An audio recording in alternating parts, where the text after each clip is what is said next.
There's a specific kind of torture that has no name, and it goes like this. You're trapped in a conversation you desperately want to leave. You can feel every second stretching like taffy. Your body is slowly filling with the social equivalent of wet cement, and you have absolutely no idea how to get out without looking like a complete weirdo. You're just standing there, nodding, making that face, the one that says, "I'm listening," but actually means, "I have forgotten who I am as a person." I've been there more times than I'd like to admit. Actually, ask me how I know any of this. It's because I once got stuck talking to a guy at a party for 45 minutes about the specific aerodynamics of different Frisbee brands. 45 minutes. I now know more about Frisbee disc flex ratings than any human being outside of a Frisbee tournament has any right to know.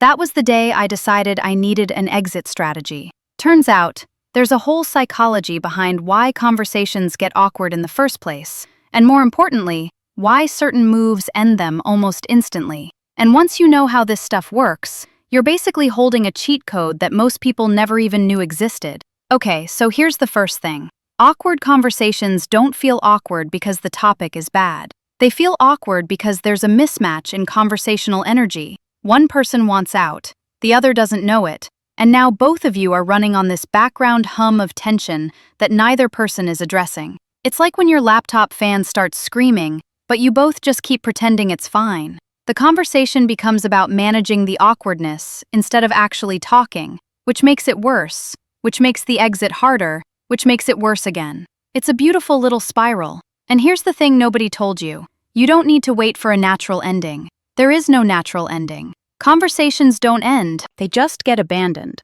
And the people who are best at social situations figured that out a long time ago. The fastest exit that actually works is called the forward plant. And before you roll your eyes at the name, I didn't name it. Some researcher out there genuinely spent grant money on conversation dynamics, so blame them. The move is simple. Before you leave the conversation, you mention something future-facing that has nothing to do with escaping.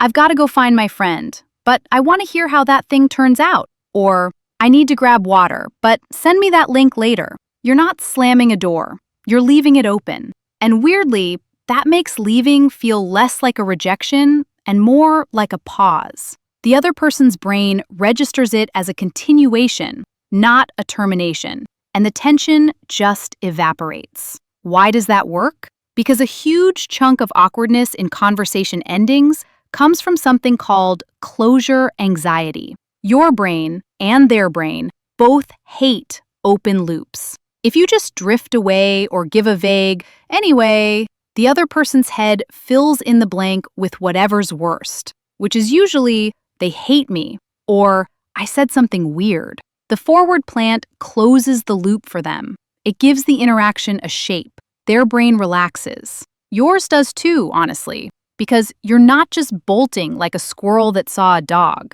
Okay, but here's where it gets weird. There's a second move that sounds too simple to work, and it is genuinely one of the most effective social tools in existence. It's called the graceful summary exit, and it takes about 8 seconds flat. You wait for literally any pause. Doesn't need to be long, doesn't need to feel natural. And you say something like, "I love this. I'm definitely thinking about it." Or, "This was so good. I'm glad we talked." And then you physically move. Not aggressively, just move. Turn your body. Take a half step. The reason this works is almost annoyingly psychological. When you summarize a conversation, even briefly, even vaguely, the other person's brain gets a little hit of completion. It's like saving a document before you close it. Their mind goes, "Oh, okay, we finished a thing." And the social contract of the conversation is considered fulfilled. You haven't been rude. You haven't been weird. You've just closed the tab. Scientists actually tested this kind of conversational signaling behavior and found that perceived completion, even when it's pretty manufactured, dramatically reduces the social discomfort on both sides.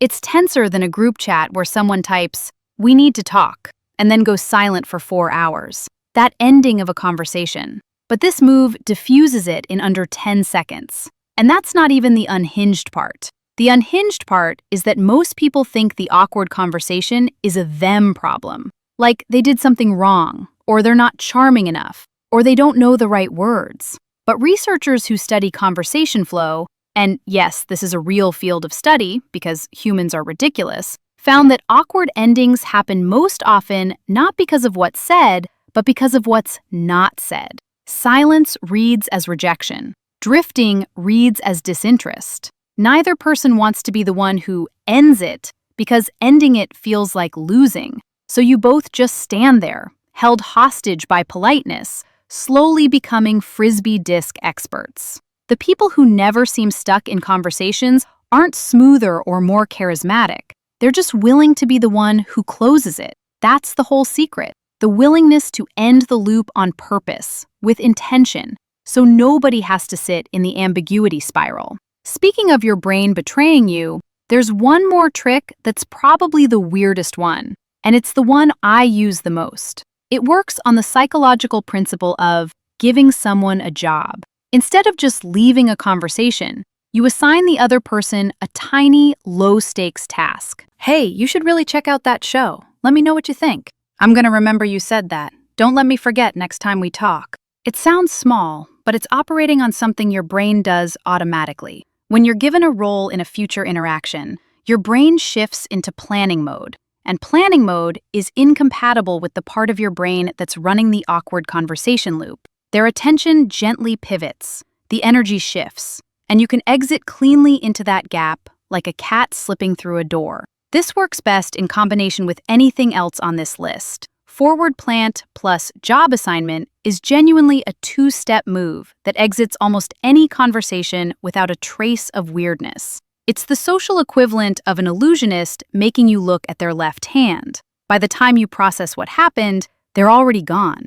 The thing that kills me about all of this is how much energy people spend trapped in conversations they didn't want to be in, silently screaming internally, convinced there's no escape, when the actual mechanics of getting out are this stupidly straightforward. Your brain treats social exits like diffusing a bomb. Like if you clip the wrong wire, the whole thing blows. But it's not a bomb. It's just two nervous mammals who both want the conversation to end and are both too polite to say so. The person you're talking to, statistically, they're probably also looking for the exit. You'd both be happier if someone just closed the loop. You've just been elected.